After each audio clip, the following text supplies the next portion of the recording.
Hello friends, नमस्कार। मैं मनोज कुशवाहा समर्पित कोचिंग के यूट्यूब चैनल के माध्यम से आप सभी का हार्दिक अभिनंदन और वंदन करता हूं। जैसा कि हम लोगों ने पिछले वीडियो में संविधान की अनुसूचियों में अनुसूची 10 का अध्ययन किया, आज हम लोग 11 और 12 का अध्ययन करेंगे। इस प्रकार अनुसूची समाप्त हो जाएगी और अनुसूची से कोई भी प्रश्न कहीं से भी आएगा, आराम से आप करेंगे, ये पूरा विश्वास। आइए देखते हैं अनुसूची 11। तो 11वीं अनुसूची किस संविधान संशोधन के तहत जोड़ी गई, क्यों जोड़ी गई और इसमें क्या क्या प्राविधान है, इसके बारे में हम लोग अध्ययन करेंगे। यहाँ मित्रों, तो 11वीं अनुसूची 73वां संविधान संशोधन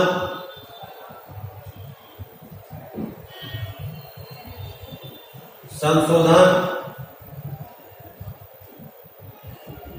1992 के तहत जोड़ा गया, जिसमें पंचायती राज व्यवस्था को संवैधानिक दर्जा देने का उल्लेख किया गया। 73वां संविधान संशोधन 1992 में इसको जोड़ा गया और इसका विषय जो था वो विषय था पंचायती राज व्यवस्था को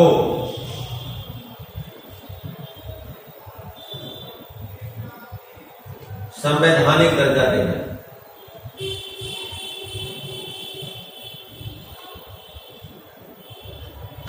संवैधानिक दर्जा देना। तो पंचायती राज व्यवस्था को संवैधानिक दर्जा देने की बात क्यों की गई थी? क्योंकि ध्यान दिया जाए, ये संविधान के अनुच्छेद 40 में ग्राम पंचायतों का गठन का उल्लेख है, लेकिन चूंकि नित्य निषेध तत्व में है और नित्य निषेध तत्व न्याय योग्य नहीं है, इसलिए इसे 11वीं अनुसूची के माध्यम से संवैधानिक दर्जा देने के लिए 73वां संविधान संशोधन किया गया। इस पंचायती राज व्यवस्था को कितने आधार पर निर्मित किया जाए, इसके लिए कई समितियों का गठन किया गया, जैसे अशोक मेहता समिति, बलवंत राय मेहता समिति। तो उसमें बलवंत राय मेहता समिति जो गठित की गई थी, उसका गठन हुआ था 1956 में और उन्होंने अपना रिपोर्ट दिया 1957 में। बलवंत राय मेहता समिति के ही सुझाव पर क्या किया गया, इस पंचायती राज व्यवस्था को त्रिस्तरीय रूप प्रदान किया गया। तो बलवंत राय मेहता समिति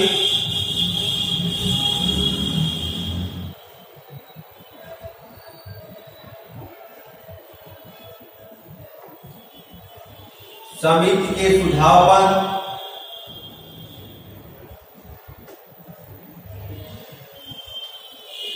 पंचायती राज व्यवस्था को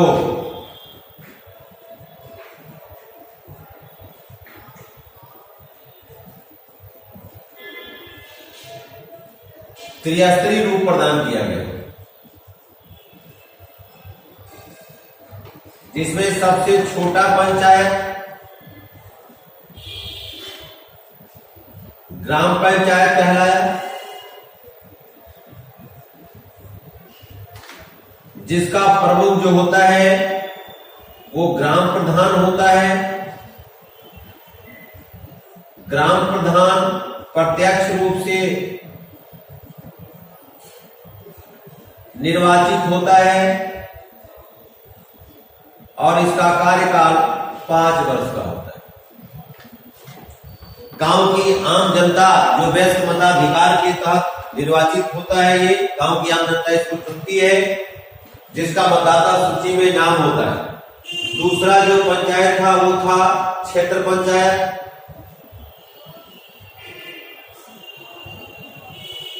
और क्षेत्र पंचायत का जो प्रमुख होता है इसको कहते हैं हम लोग ब्लॉक प्रमुख।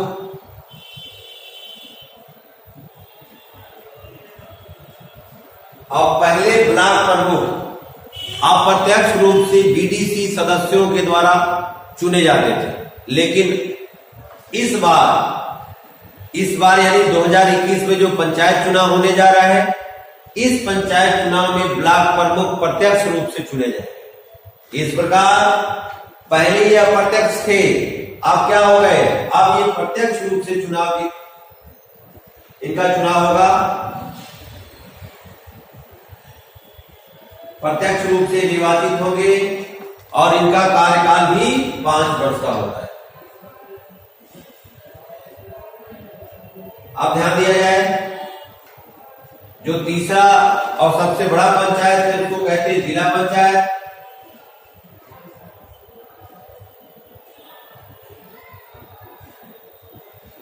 और जिला पंचायत का जो अध्यक्ष होता है उसे जिला पंचायत अध्यक्ष के नाम से जानते हैं। इनका निर्वाचन अप्रत्यक्ष रूप से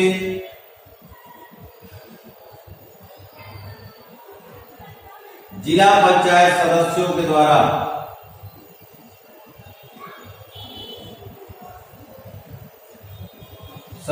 द्वारा होता है। इनका भी कार्यकाल 5 वर्ष का होता है। अब ध्यान दिया जाए, अब प्रश्न पूछा जाएगा कि 11वीं अनुसूची में कुल विषय कितने हैं, तो कुल विषयों की संख्या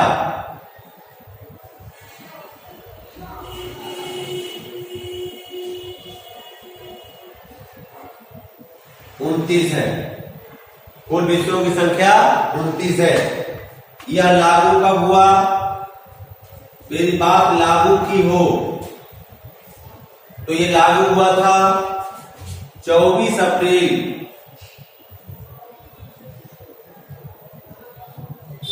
1993 में ये लागू हुआ था। 24 अप्रैल 1993 में ये लागू हुआ था। जी हाँ मित्रों, इस प्रकार ध्यान दिया जाए कि 11वीं अनुसूची को जोड़ने के लिए 73वां संविधान संशोधन 1992 में किया गया था, जिसका मुख्य विषय था पंचायती राज व्यवस्था को संवैधानिक दर्जा देना। और संवैधानिक दर्जा देने की जो बात की गई थी, तो 1955 में बलवंत राय मेहता समिति का गठन किया गया था। 1956 में 57 में बलवंत राय मेहता समिति ने अपना सुझाव दिया था और सुझाव के स्तर पर पंचायती राज व्यवस्था को 3 भागों में लागू किया गया। सबसे छोटा ग्राम पंचायत, उससे बड़ा क्षेत्र पंचायत और उससे बड़ा जिला पंचायत। इस प्रकार 11वीं अनुसूची में कुल विषयों की संख्या 29 है और ये लागू कब हुआ था, 24 अप्रैल 1993। जी हाँ मित्रों, इस प्रकार 11वीं अनुसूची के माध्यम से आज वर्तमान में पंचायती राज व्यवस्था का चुनाव हो रहा है। आपके सामने पंचायती राज व्यवस्था अप्रैल में इसका चुनाव है और इसी रूप में इसका निर्वाचन होने जा रहा है। बस एक चीज आपको ध्यान देना है कि ब्लॉक प्रमुख जो पहले अप्रत्यक्ष रूप से बीडीसी सदस्यों के द्वारा निर्वाचित होते थे, अब यह ब्लॉक प्रमुख प्रत्यक्ष रूप से आम जनता जो व्यस्त मताधिकार मतदाता सूची में जिसका नाम होगा वही इनको वोट देगी और ये प्रत्यक्ष रूप से चुने जाएंगे। ओके, तो अब आइए अगला देखते हैं 12वीं अनुसूची।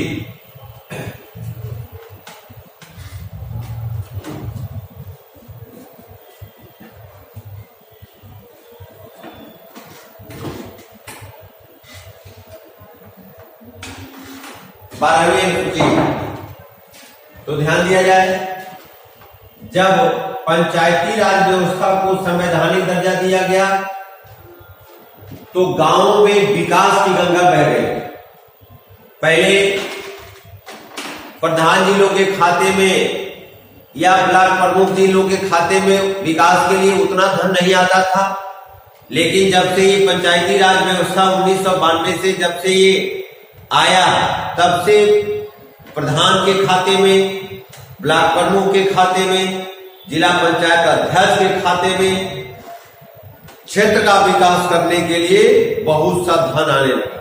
इस प्रकार जब गांव में विकास होने लगा तो शहर के लोग एकदम बौखला गए और फिर नगर पंचायत को, नगर पालिका को और नगर निगम को संवैधानिक दर्जा देने की मांग जोरों से उठ गई और इसीलिए तत्काल प्रभाव से 12वीं अनुसूची को भी 74वां संविधान संशोधन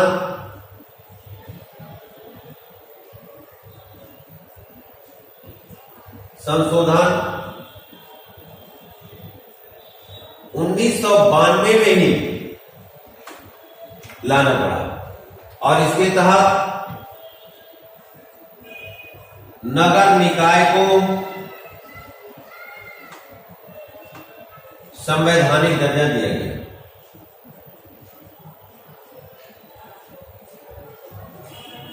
संवैधानिक दर्जा दिया गया और नगर निकाय को भी जब संवैधानिक दर्जा दिया गया तो इसको भी त्रिस्तरीय रूप प्रदान किया गया। सबसे छोटा नगर जिसको कहते हैं नगर पंचायत,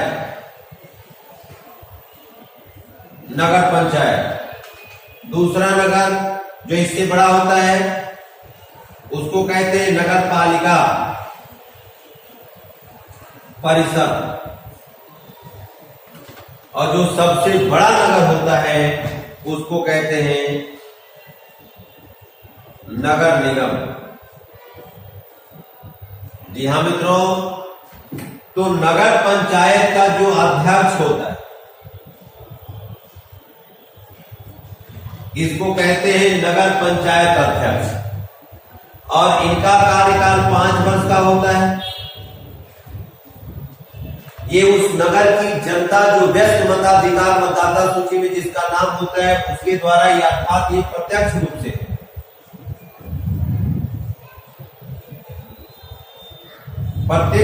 निर्वाचित होते हैं। जो नगर पालिका परिषद है इसके अध्यक्ष को भी नगर पालिका अध्यक्ष कहते हैं।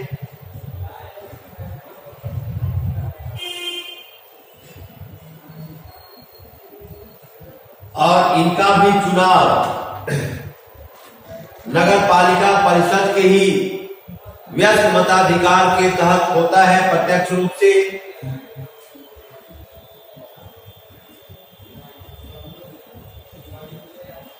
और इनका कार्यकाल भी 5 वर्ष का होता है। सबसे छोटा नगर नगर पंचायत कहलाता है, उससे बड़ा नगर नगर पालिका परिषद कहलाता है और सबसे बड़ा नगर ये कहलाता है नगर निगम। जी हाँ मित्रों, तो नगर निगम के अध्यक्ष को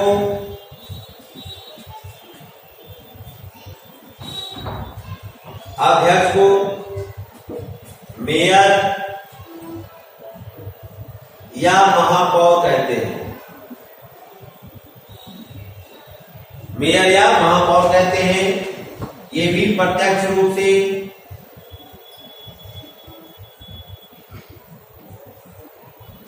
उस नगर निगम की जनता के द्वारा निर्वाचित होते हैं। अब ध्यान दिया जाए, इस 12वीं अनुसूची में कुल विषयों की संख्या की यदि बात किया जाए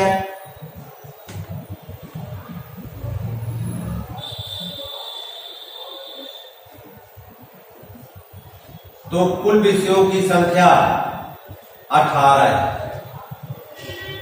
और ये लागू कब हुआ?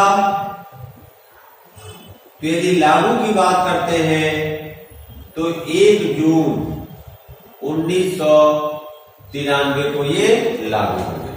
इस प्रकार आज वर्तमान में नगर निकाय को भी संवैधानिक दर्जा प्राप्त है, जिसके तहत नगर पंचायत, नगर पालिका परिषद और नगर निगम में चुनाव संपन्न कराया जा रहा है। हाँ, एक प्रश्न जरूर बनेगा कि वर्तमान में उत्तर प्रदेश में, इसको नोट में थोड़ा सा हम लिखते हैं, प्रश्न बनेगा कि वर्तमान में उत्तर प्रदेश में, यूपी में कुल कितने नगर निगम हैं? तो वर्तमान में उत्तर प्रदेश में 17 नगर निगम हैं और 17वां जो बना है वो कौन बना है? शाहजहांपुर।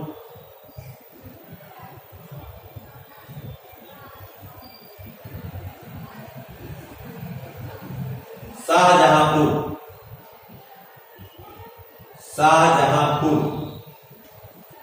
ये 17वां नगर निगम बना है यूपी का। तो इस प्रकार एक बार इसको देखते हैं कि 12वीं अनुसूची 74वां संविधान संशोधन 1992 के तहत जोड़ी गई। इसमें नगर निकाय को संवैधानिक दर्जा दिया गया और इसको भी त्रिस्तरीय रूप प्रदान किया गया।